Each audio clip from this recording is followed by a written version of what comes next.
Hello students, कैसे हैं आप लोग। माई सेल्फ अरुण पटेल, और हम आशा करते हैं कि आप सभी स्वस्थ होंगे और पढ़ाई लिखाई कर रहे होंगे। प्रीवियस लेक्चर में हम लोगों ने क्या पढ़ा था, हम लोग पढ़ रहे थे रे ऑप्टिक्स। रे ऑप्टिक्स के 5 लेक्चर हो गए थे, आज ये 6वां लेक्चर है। प्रीवियस लेक्चर में हम लोगों ने बात की थी आंतरिक परावर्तन की, पूर्ण आंतरिक परावर्तन की, और किसके बारे में बात की थी, लेंस के प्रकार वगैरह के बारे में बात की थी। आज हम लोग पढ़ेंगे गोलीय सतह पर अपवर्तन। तो गोलीय सतह पर अपवर्तन को सीधा स्टार्ट करते हैं। तो देखते हैं हम लोग गोलीय सतह पर अपवर्तन। अभी तक जो चीज़ें पढ़ रहे थे वो सब क्या पढ़ रहे थे, हम लोग अभी तक पढ़ रहे थे समतल सतह पे अपवर्तन। लेंस के प्रकार भी देख लिए थे। तो 2 बातें हम लोगों को याद रखनी है। सबसे पहली बात तो हमें याद रखनी है स्नेल का नियम। क्या रखनी है? स्नेल का नियम। स्नेल का नियम क्या होता है? साइन आई बटे साइन आर बटे बराबर क्या होता है, n/1। यानी आपतन कोण की जिया और अपवर्तन कोण की जिया का जो अनुपात होता है वो एक कांस्टेंट होता है। जिस कांस्टेंट को हम लोग क्या बोलते हैं, n/1। n/1 का मतलब क्या है? दूसरे माध्यम का अपवर्तनांक। दूसरे माध्यम का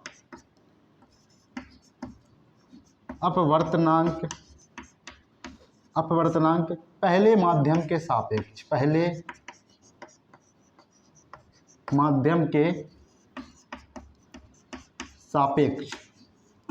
और इसी चीज को हम लोग इस प्रकार भी बोल सकते हैं कि पहले माध्यम के सापेक्ष, पहले माध्यम के सापेक्ष दूसरे माध्यम का अपवर्तनांक। दूसरे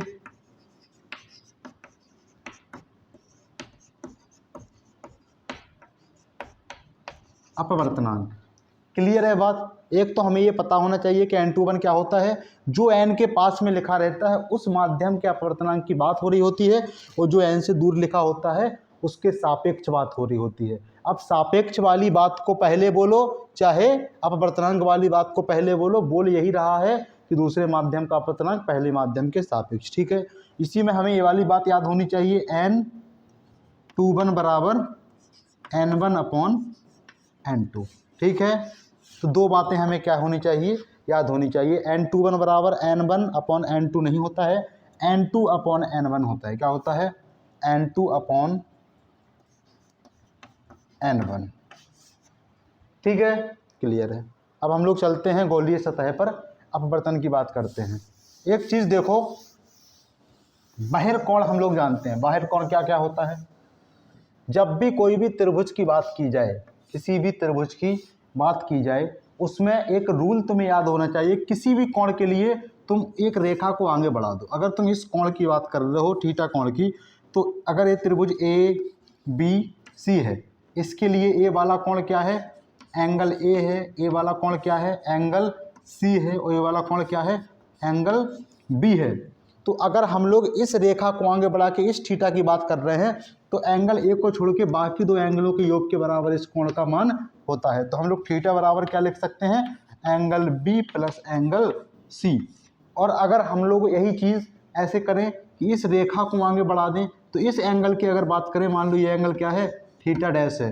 तो थीटा डैश बराबर, अब एंगल सी की रेखा को बढ़ाए हैं तो बाकी 2 एंगल है इनकी योग के क्या हो जाएगा? बराबर हो जाएगा, यानी angle A plus angle B. Clear है? इसी प्रकार हम लोग इधर भी कर सकते हैं। लेकिन अब इसी चीज़ का यूज होगा हमारे, क्या होगा, जो हम लोग डेरिवेशन करने वाले हैं। ठीक है, क्लियर है? अब डेरिवेशन इतना इम्पोर्टेंट ये वाला नहीं है, ना ही इसका फॉर्मूला इतना इम्पोर्टेंट है, बहुत ज़्यादा आता भी नहीं है। लेकिन तुम्हें पढ़ना क्या है, सब चाहिए। क्यों? क्योंकि डेप्थ तभी आती है जब तुम किसी डेरिवेशन को क्या करते हो, डीपली एनालिसिस करते हो। ठीक है ना? तो हम लोग आगे बढ़ते हैं। मान लो कोई तुम्हारे पास ऐसी कोई क्या है, हेडिंग क्या रहेगी? हेडिंग रहेगी किसी गोलीय सतह, किसी गोलीय सतह पर अपवर्तन। ठीक है, क्लियर है? अगर कोई इस प्रकार तुम्हारे पास क्या है, कोई अवतल सतह है, क्या है? उत्तल सतह है। यहाँ पे कोई क्या है? ऑब्जेक्ट है। इस प्रकार कोई प्रकाश की किरण क्या हो रही है? जा रही है। ठीक है, अब ये इसका क्या हो जाएगा? अपवर्तन हो जाएगा। तो यहाँ कहीं पे क्या बन जाएगी? इमेज बन जाएगी, यानी आई बन जाएगी। क्या बन जाएगी? आई। यहाँ इस सतह पे अगर हम लोग एक अभिलंब खींचे, क्या खींचे? अभिलंब, तो यहाँ कहीं पे क्या हो जाएगा? वक्रता केंद्र यानी सी हो जाएगा। ठीक है, अब एक बात समझो, यहाँ पे हम लोग क्या डाल देंगे? एक अभिलंब डाल देंगे इसके लिए। तो इस पॉइंट को हम लोग बोले दे रहे हैं एम, इसको बोले दे रहे हैं एन। अब ये अभिलंब है, ये क्या है? अभिलंब है। तो ये वाला कोण क्या हो गया? अभिलंब और आपतन कोण के बीच के कोण क्या हो जाएगा? एंगल आई हो जाएगा। ये वाला कोण क्या हो जाएगा? एंगल आर हो जाएगा। क्लियर है बात? चलो क्लियर ही होगी। अब एक बात समझो, ऑब्जेक्ट से इस बिंदु के बीच की दूरी, यहाँ पे अगर ये बिंदु P है तो P और N क्या है? दोनों पास पास हैं। तो अगर ऑब्जेक्ट से P तक की दूरी ज्ञात करें तो ये वाली दूरी को हम लोग क्या बोलेंगे? U बोलेंगे। और N से C तक की दूरी की बात करें तो इसको क्या बोलेंगे? वक्रता त्रिज्या यानी R बोलेंगे, यानी ये वक्रता केंद्र है। और अगर यही बात करें N से I तक की तो इसे क्या बोलोगे? V बोलोगे। क्या बोलोगे? V, क्योंकि प्रतिबिंब से। अब कहोगे यहाँ प्रतिबिंब कैसे बन गया सर? यहाँ से एक प्रकाशीकरण इस प्रकार भी भेज दो तो एक सीधी जाएगी और एक ये प्रकाशीकरण यहाँ मिलेगी, तो यहाँ क्या बन जाएगा? ऑब्जेक्ट बन जाएगा। ठीक है, या फिर ऐसा नहीं, इस यहाँ से यहाँ भी भेज दो एक प्रकाशीकरण, वो भी अपवर्तन हो तो करके यहाँ पे मिल जाएगी। लेकिन हमारा मुख्य उद्देश्य ये नहीं है। हमारा मुख्य उद्देश्य क्या है? गोलीय सतह पर अपवर्तन के लिए आर, वी और यू में कोई एक संबंध निकाल लेंगे, जो कि फॉर्मूला हमारा क्या आएगा? आगे काम आएगा। ठीक है, अब देखो, अगर हम लोग बात करें एंगल MON की, MON, क्या? एंगल MON बराबर क्या हो जाएगा? एंगल MON है तो अगर हम लोग tan एंगल MON की बात करें, tan MON इस वाले कोण की बात करें तो इस वाले कोण के लिए tan क्या हो जाएगा? MN यानी लंब बटे आधार। tan थीटा बराबर क्या होता है? लंब बटे आधार। अब यहाँ पे हम एंगल O नहीं लिख रहे हैं, सीधा क्या लिख रहे हैं? एंगल MON लिख रहे हैं। ठीक है ना? तो क्या हो जाएगा? एंगल MON क्या हो जाएगा? MN बटे ON क्या हो जाएगा? ON। ठीक है ना? P को N लिखें, N को P लिखें, कोई दिक्कत इसमें नहीं होनी चाहिए। अब अगर tan की बात करें, tan MIN, tan angle MIN, MIN के लिए भी क्या हो जाएगा? लंब MN हो जाएगा और आधार NI हो जाएगा। क्या हो जाएगा? लंब MN और आधार क्या हो जाएगा? IN। क्या हो जाएगा? IN। आगे बढ़ते हैं, अगर हम लोग बात करें एंगल MCN की, MCN, तो tan MCN बराबर क्या हो जाएगा? इसके लिए भी लंब MN हो जाएगा। क्या हो जाएगा? MN और बटे क्या हो जाएगा? NC। क्या हो जाएगा? NC। तो इतनी बात क्लियर है? चलो क्लियर है। अब देखो, बात करेंगे हम लोग त्रिभुज MOI की, त्रिभुज MOC की करेंगे। किसी करेंगे? त्रिभुज MOC में एंगल MOC को विजुअल देखते हैं थोड़ा सा, यहाँ पे देखना, फिर मिटा देंगे। अगर हम लोग इस त्रिभुज की बात करें MOC, तो यहाँ पे C की भुजा इस प्रकार गई है, तो ये वाला कोण क्या है? I है। क्या है? I। ये वाला कोण I है। अगर हम लोग I की बात करें तो क्या हो जाएगा? Angle O plus angle C।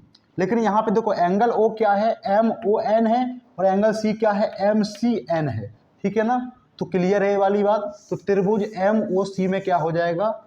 Angle I बराबर क्या हो जाएगा? एंगल MON प्लस एंगल क्या हो जाएगा? MCN। क्या हो जाएगा? Angle MCN। ठीक है ना? चलो क्लियर है। वो N लिखा है लास्ट में, एंगल MC। अगर नहीं दिख रहा है तो उसको अच्छे से लिख देते हैं, एंगल MCN। इतनी बात क्लियर है? अब देखो एक बात, अगर हम लोग यहाँ पे एंगल R की बात करें तो एंगल R का भी विजुअल इधर देख लेते हैं। देखो, त्रिभुज MIC में, किसमें? त्रिभुज MIC में हो क्या जाएगा? देखो पहले, एंगल R बराबर हो जाएगा angle MCN, minus MIC, angle MIC और एंगल एम आई सी ही तो क्या है, एंगल एम आई एन है, क्या है, एम आई एन, तो एंगल एम आई एन ही किए ले रहे, क्या किए ले रहे, एंगल एम आई एन, जो कि यहाँ पे है, ठीक है। अब देखो एक बात, ये माइनस कैसे आ गया, इसमें क्या होगी, कन्फ्यूजन होगी। तो इस त्रिभुज का यहाँ पे विजुअल देखते हैं, देखो कैसे, इस प्रकार त्रिभुज बना है, क्या बना है, त्रिभुज। ये वाला एंगल कितना है, एम है, ये वाला कितना है, आई है, और ये वाला कितना है, सी है। अब देखना, इसको रेखा को अगर आगे बढ़ाएंगे तो ये वाले कोण क्या है, एम सी एन है, क्या है, तो angle M C N, angle M C N क्या हो जाएगा, बराबर हो जाएगा किसके, इस वाले कोण के, इस वाले कोण के। तो ये वाला कोण क्या है, सी एम आई है, क्या है, सी एम आई, और सी एम आई ही क्या है, एंगल आर है, तो बराबर एंगल आर, और क्या करोगे, प्लस एम सी आई, क्या करोगे, M I N, M I C कहो चाहे एम आई एन कहो, तो plus angle M I N. और जब तुम एंगल आर की बात करोगे तो जो प्लस में है इसको इसके क्या कर दोगे, माइनस में कर दोगे, तो यही चीज़ लिखिए, एंगल आर बराबर angle M C N minus angle M I N, ठीक है ना, क्लियर है। तो ये माइनस कहाँ से आया, इस बात को समझ गए होगे। अब देखो आगे, देखो यहाँ पे ये सारे छोटे कोण हैं, कैसे कोण हैं, छोटे कोण। तो यहाँ पे त्रिकोणमितीय अनुपात जो भी लोगे वो क्या हो जाएगा, खत्म हो जाएगा। यानी यहाँ पे tan angle M O N बराबर M N upon O N है, तो यहाँ पे सिर्फ एंगल एम ओ एन बराबर क्या हो जाएगा, M N upon O N. तो यहाँ से हम लोग सीधा फॉर्मूले पुटअप करेंगे मानों को, ठीक है ना, क्लियर है। अब इसके पहले एक चीज़ देखो, स्नेल के नियम से, किससे देखोगे, स्नेल के नियम से।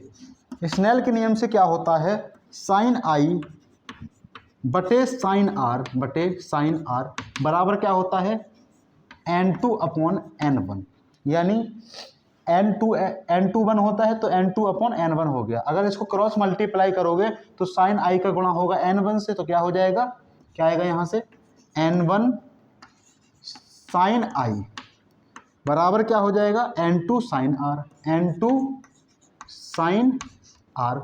अब देखो छोटे कोणों के लिए बात हो रही है तो यहाँ पे साइन भी हट जाएगा, तो क्या आ जाना है, क्या आएगा यहाँ से, n1 आई बराबर n2 आर।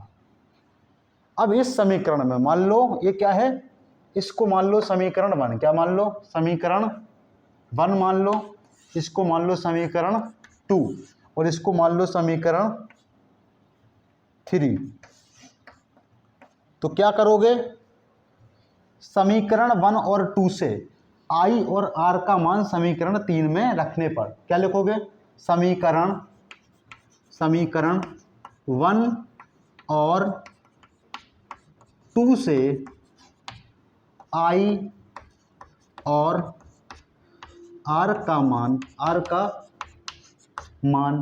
समीकरण किस में रखने पर, समीकरण 3 में रखने पर, समीकरण 3 में रखने पर। इतनी बात क्या है, क्लियर है, चलो क्लियर है। अब देखो इसको तो हम लोग क्या नहीं कर पाएंगे, मिटा भी नहीं पाएंगे, यहाँ पे कुछ भी नहीं मिटा सकते हैं, इस प्रकार से लग गया। अब यहाँ पे देखो हम लोग इसको मिटाएंगे क्योंकि लिखना तो पड़ेगा, इसको आप लोग क्या कर लोगे, स्क्रीनशॉट ले लोगे या लिख लोगे। और एक बात याद रखना, यहाँ से एंगल एम ओ एन, क्या एंगल एम ओ एन बराबर क्या है, M N upon O N, M N upon O N, और यहाँ पे angle M I N, angle M I N क्या है, M N upon I N, M N upon I N, ठीक है। और दूसरी चीज़ क्या है, एंगल एम सी एन क्या है, बराबर में क्या है, M N upon N C, क्या है, M N upon N C, M N upon N C, ठीक है। तो इसको मिटा देते हैं।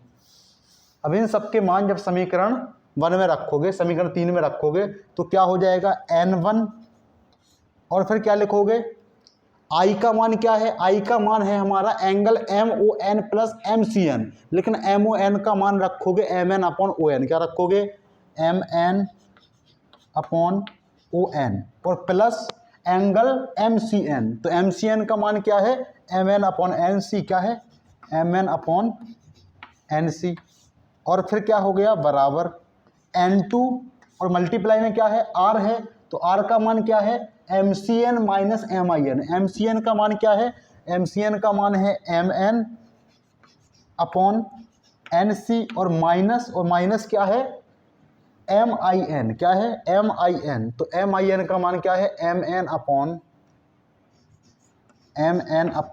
क्या है in, क्या है in। क्लियर है ये बात, ये लिख गई, अब इसकी ज़रूरत नहीं है तो इसको मिटा देते हैं, आप लोग ने लिखा ही है, ठीक है।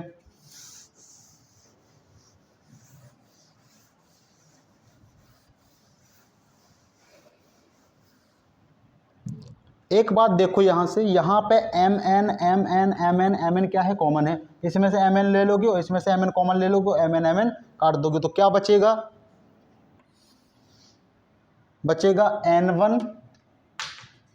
n1 और 1 upon on plus 1 upon nc बराबर क्या बचा n2 1 upon nc minus 1 upon in, ये बच गया, ठीक है। अब देखो n1 का गुणा करोगे तो क्या आ जाएगा n1 अपॉन on की जगह पे देखो, अब हम लोग सीधा मान रख लेते हैं क्योंकि बहुत ज़्यादा जगह नहीं है, तो इतना ऑब्जर्व करना, यहाँ पे on को क्या रखोगे on को u रखोगे, क्या रखोगे u, प्लस 1 अपॉन nc यानी n1 अपॉन nc, तो n1 अपॉन nc क्या है nc यानी r, क्या है r बराबर n2 का गुणा होगा 1 अपॉन nc, तो n2 अपॉन nc का मान क्या है, nc का मान r ही है, तो r रख दोगे, और माइनस 1 अपॉन, माइनस यहाँ देख लेते हैं 1 बाई in का मान क्या है, in का मान क्या है v, क्या है v। क्लियर है, n2 का गुणा यहाँ भी होगा तो n2 अपॉन v क्या हो जाएगा n2 अपॉन v। अब v वाले को इधर ले आते हैं समीकरण के, तो हो जाएगा n1 अपॉन u, और माइनस में है ये तो प्लस में हो जाएगा n2 अपॉन v बराबर n1 अपॉन r को इधर भेज दो तो n2 अपॉन r, और माइनस हो जाएगा n1 अपॉन r, ठीक है। क्लियर है, अब r इसमें क्या है कॉमन है, r क्या है इसमें कॉमन, तो r कॉमन ले लो, n2 माइनस n1 क्या आ गया n1 upon u plus n2 upon v बराबर n2 minus n1 upon r, ये तुम्हारा क्या आ गया फॉर्मूला आ गया। तो पूरा मेहनत करने के बाद हमारा क्या निकला n2 minus n1 upon r निकला। तो देखो इसी फॉर्मूले को क्या करना है, तुम्हें याद करना है।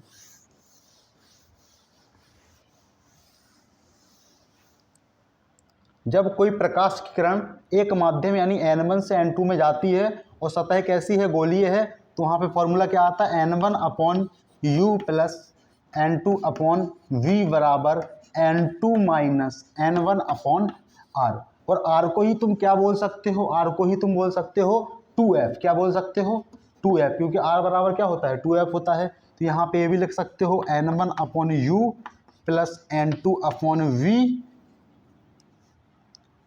v बराबर n2 minus n1 upon 2f, ठीक है। ये दो फार्मूले क्या आ गए तुम्हारे निकल करके आ गए, और हमारा क्या हुआ, ये वाला टॉपिक क्या हुआ लगभग क्या हुआ समाप्त हुआ। तो आज हम लोग करते हैं लेक्चर को यहीं समाप्त, मिलते हैं अगले लेक्चर में, तब तक तुम लोग पढ़ाई लिखाई करते रहो, ठीक है। लेंस हम लोग स्टार्ट करेंगे, इसीलिए इस टॉपिक को यहीं समाप्त करते हैं, नहीं तो क्या हो जाएगा पेचीदा हो जाएगा। तो लेंस अभी स्टार्ट नहीं करते हैं, अगले लेक्चर में हम लोग क्या करेंगे लेंस फार्मूला और बाकी चीज़ों को पढ़ेंगे, ठीक है। तब तक के लिए ओके बाय।